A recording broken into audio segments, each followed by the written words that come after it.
Hey guys, welcome back to today's video. Today is Monday, September 5th, 2022, and today we are going to be talking about the governor elections and my prediction for the November midterms 2 months away. We are getting so exceptionally close to the midterm elections. I believe we're hovering around 65, 64 days in total, but generally speaking 2 months away, in which I will only have practically 3 to 4 more times to tell you where I think the current state of the race is before we see the actual results. It's a very exciting time frame, and it's a very exciting time period for us in general, just on the side of predicting elections and seeing what's happening, but it also means that we're coming to an end very, very quickly. The governor's map here has a total of 36 seats, ones that are going to be allocated very quickly, very easily, and others not so much. Now, many of these governorships have narrowed up previously in the past couple of months. We've also seen the Democratic Party, the Republican Party do better in certain regions and states across this country, depending on candidate quality, depending on fundraising numbers, depending on internal and non-internal polls that have been released by either political party, because altogether they are fascinating, to say the least. We are going to start off this video by characterizing all of the states that we can deem to be safe, ones that Democrats and Republicans do not have to worry about. Even if everything else was going wrong, the Democrats and Republicans will be solid in these respective states that I'm going to characterize momentarily. We'll start off with the state of California as a solid blue state. As we move across the nation, you will see the other ones that join these ranks. The state of Illinois actually had a Republican governor back in 2019 even. That one went to the Democrats. It was a flip in favor of the Democrats. Quite interesting, if you ask me. The state of Maryland, a flip for the Democrats. There is currently a Republican governor there, so similar to Illinois in the aspect of a blue state with a red governor in the past, but this time there actually is one, so already we have the first Democratic flip of the evening. The state of Maryland goes to the Democrats by a safe margin. Kathy Hochul in the state of New York, very solidly locking down that state. No real concern there for Democrats. And Massachusetts, another state, Maryland and Massachusetts both have Republican governors despite being overwhelming Democratic states. Neither of the two are either running A because of term limits or B because they have chosen not to. Regardless of the reason, these two states are safe Democratic pickups. But that's it. At least in terms of the states that are considered to be safe for the Democratic Party. Quite frankly, the Republican Party has a lot more. We'll start off with the state of Idaho, which we will characterize as a safe Republican state. The state of Wyoming will also be a safe Republican state. South Dakota, it's a bit iffy. I want to see the confirmed results from an internal poll that Kristi Noem's campaign apparently had actually done within the state that shows her up just by about 3 percentage points. If that is true, a Republican internal and only showing a Republican incumbent up by about 3 points, we'll definitely have to consider reevaluating the race. But as of right now, I'm going to set in stone and say it's a safe red state until we see data that proves otherwise. The state of Nebraska, safe red for the GOP. The state of Iowa, I would also join it as a safe Republican state. Oklahoma, Arkansas, Tennessee, Alabama, all states I am very comfortable characterizing as safe red. The final 3 states we are going to characterize as safe red, can you guess which ones they are? Nope, not Texas, not Alaska, not South Carolina, but Ohio, Vermont, and New Hampshire. It might be the most surprising thing that you've seen all day, but if you look into it, you look at the governors there, it makes a lot more sense then. So the Republicans, just based off of safe states alone, are already propelled to 20 seats across this country. 20 governorships, 20 governor mansions that they can throw parties in now that are going to be safe red. These are states that you can widely expect also on the Senate, House, and presidential level in 2 years from now to go for the GOP beyond the states of potentially Ohio, Iowa, Vermont, and New Hampshire. The rest are, practically speaking, lost causes for the Democratic Party, unless we see some surprising results out of the state of South Dakota. But beyond that, I'm pretty comfortable characterizing these states as to where they are. So that leaves us with about 18 remaining races that the Democratic Party would actually need. Of these 18 races, about, what would it be? Somewhere around 13 of them in order to get a tie with the GOP, and then you would also need, in addition to that, an additional race to become in the majority. The point being that for the Republicans to remain as the prominent party in terms of the National Governors Association, all they need here is just 6 out of the 18. But based off of population, Democrats could also very well rival the GOP, especially in the regard of the fact that they have the state of California already locked down, they being the Democrats. About 1 in 8 Americans are from the state of California. So when you put that into perspective, you realize that a significant portion of this country is represented solely by the Democratic Party, even if it only may be about 12 seats thus far. What we're going to move into are states that we characterize as likely states. We generally know how they're going to go, but the margins here aren't enough to consider them to be safe, and there have been circumstances where we've had likely Republican and Democratic characterizations where the opposition party has been able to win them. I don't think I've ever had a single safe state on my entire map that has ever gone in favor of the opposition party from where I predicted it. So to see likely states, they have done that in the past, and it is just something that is quite important when you take a look and recognize that likely doesn't mean safe. The first state we're going to characterize as likely red is the state of Alaska. That is where the GOP has an incumbent governor who is running against a former independent governor who, that governor, the independent, was first elected back in 2014, decided to drop out in 2018. Very interesting, whole debacle there. But the point is that independent candidates in Alaska have proven themselves time and time again, specialized candidates as well, and I don't know necessarily if Alaska is going to be willing to elect an independent this time around, especially with a Republican incumbent, but it has happened in the past, and I would be a bit apprehensive about characterizing the state as safe red at this point in time. The state of Texas, Greg Abbott here is pretty solid in terms of his chance of victory. I'm going to characterize it as a likely red state. I understand Beto O'Rourke is a strong candidate. I understand there's a lot of social issues and things that have happened on the national level that seem to potentially push Texas in a more leftward direction. But regardless, Greg Abbott is still somewhat popular, and I think that he holds on to his governorship by a likely margin. The same way Donald Trump won there by a likely margin back in 2020. The states of Colorado are going to be, and New Mexico are going to be likely blue states. I actually moved down the state of New Mexico to the lean Democratic column previously in my last prediction. You can find that on this website called map.jacksonjude.com. You can probably find it in the description box down below, but if you can't, just go to map.jacksonjude.com and you can see all of my old predictions from the first one I ever released about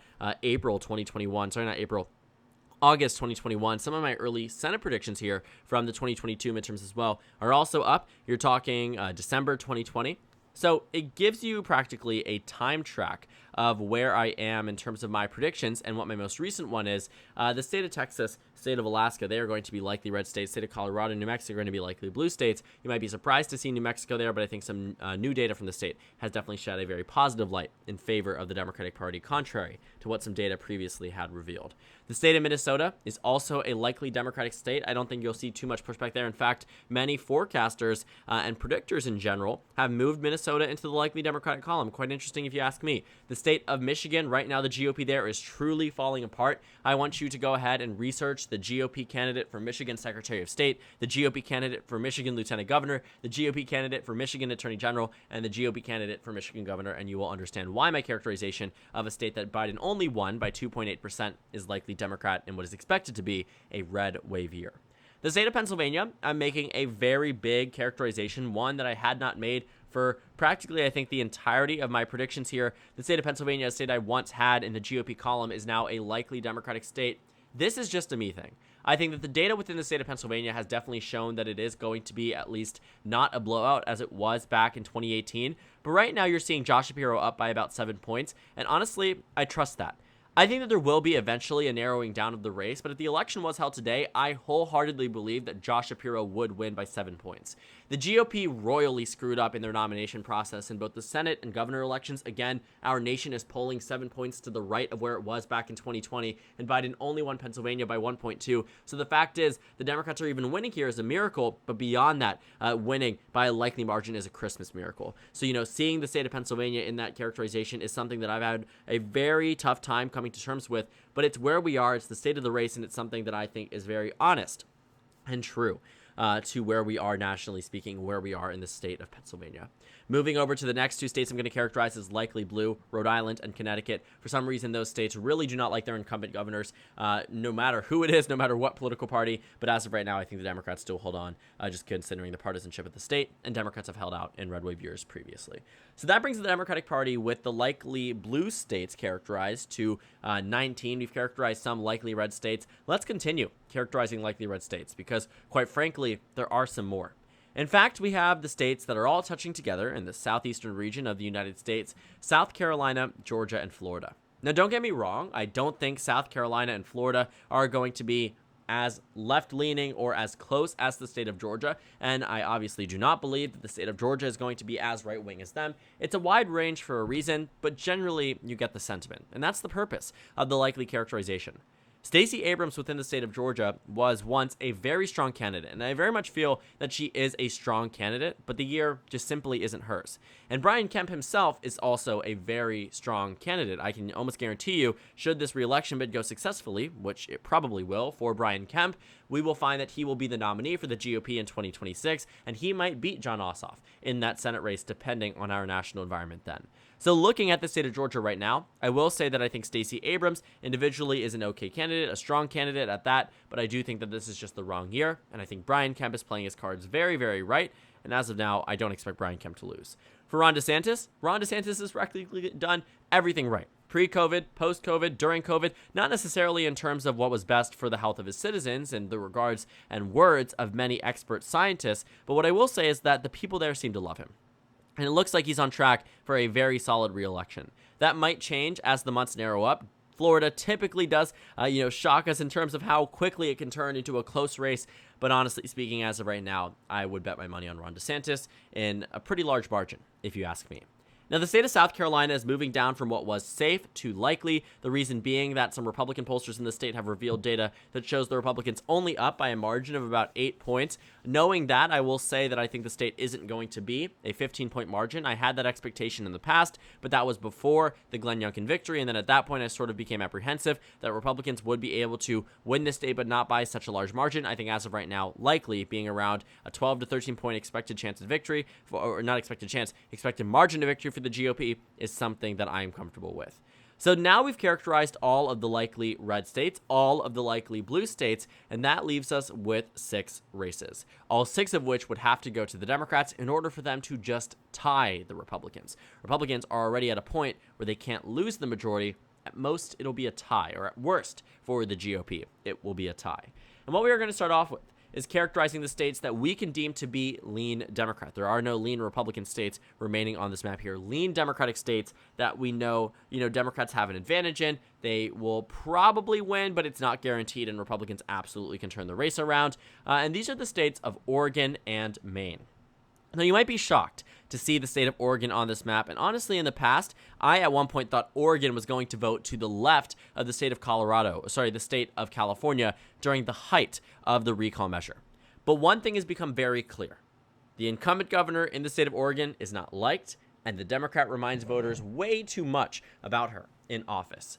The state of Oregon is a state that has voted against its incumbents in the past and has been a pretty competitive state in previous elections. In 2018, even, the Democrats only won it by about 6 points. In 2014, Democrats only won it by about 6 points, and in 2010, by 2. Even in 2006, a blue wave year in which Democrats flipped both chambers pass. Wyoming was blue. Oklahoma was blue. Tennessee, Kansas, all red states now, right? The state of Oregon voted to the left of California by over 20 points, and voted for the Democrats by just 8 points, though. Very interesting. 2002, Democrats only win there by 3. 98, Democrats win here by about 34. So the last time Democrats won Oregon by a solid margin, or even, honestly speaking, a high likely margin, was before the 21st century. So it isn't too shocking to see as a lean state, and I think that's where it's most comfortable being characterized as.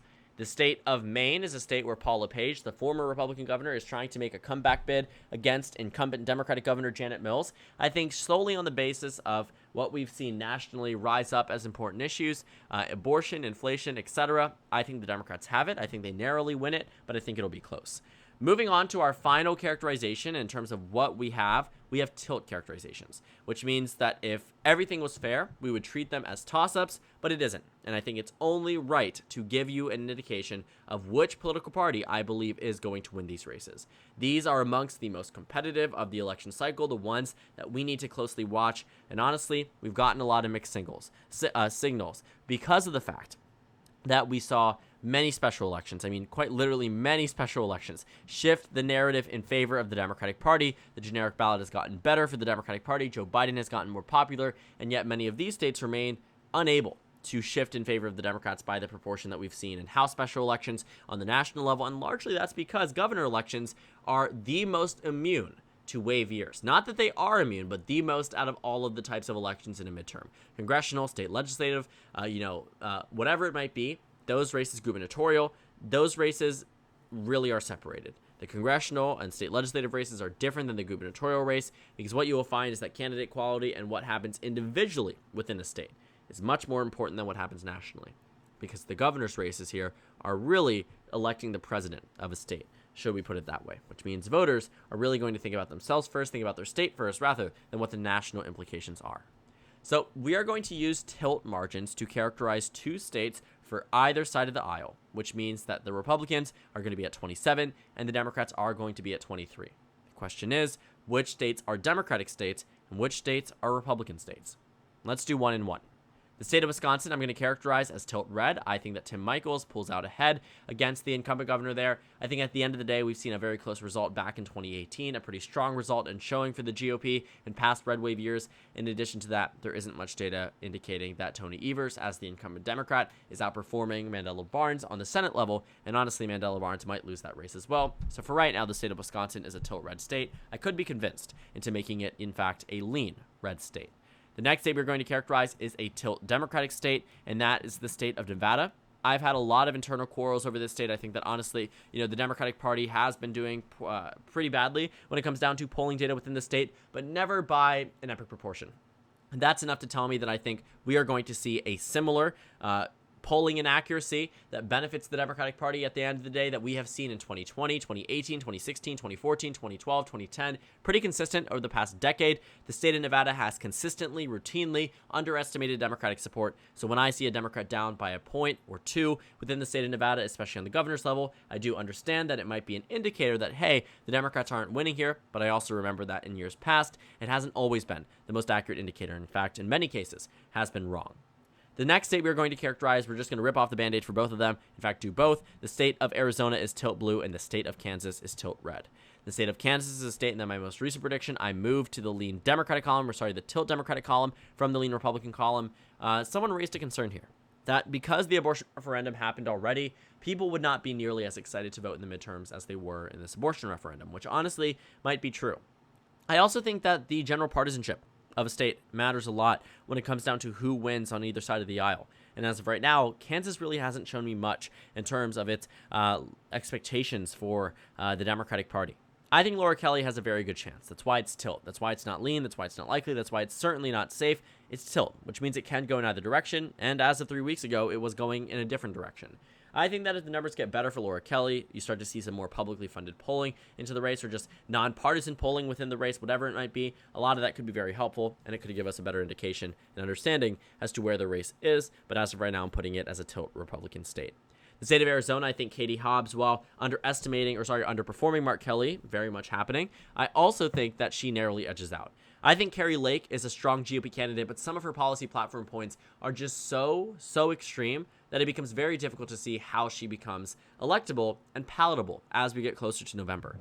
I understand that the numbers look good for Kari Lake right now, but similar to the state of Pennsylvania, I trust my gut on this case, and I think that Katie Hobbs narrowly pulls out ahead. I could be wrong. I'm telling you that right now. There is a high chance that I am wrong, but I think it's a higher chance that I'm right. The state of Arizona right now, I'm going to treat and characterize as a tilt Democratic state, and that's the way I want to proceed on our governor map.